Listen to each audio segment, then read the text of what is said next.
ولو لسه برضه محتاج تعرف تفاصيل اكتر فانصحك تتفرج على الريفيو اللي عمله عمر دايزر، تقريبا اتكلم عن كل ما يخص المنتج ده بالتفصيل. الفيديو اللي قدمه حقيقي رائع وشامل وانا استفدت منه بشكل شخصي. فتشاوت اوت لعمر دايزر، وهسيب لك لينك الحلقه بتاعته مع المصادر في صندوق الوصف.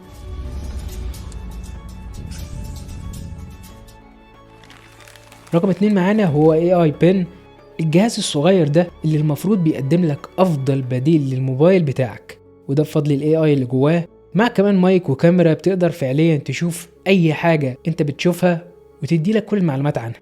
كمان مصممه ببروجيكتور بيعرض لك القوائم جوه الجهاز، واللي منها تقدر تتصل او تبعت ايميلات وغيرها بمجرد ما تثبت ايدك قدامه، والاختيار بين القوائم دي بيكون عن طريق حركه ايدك وصوابعك، غير التاتش باد اللي بتضغط عليها لما تحب تسأل سؤال او تطلب طلب او حتى تطلب الترجمه من لغه للتانية. الجهاز بيجي معاه بطاريتين ماجنتيك غير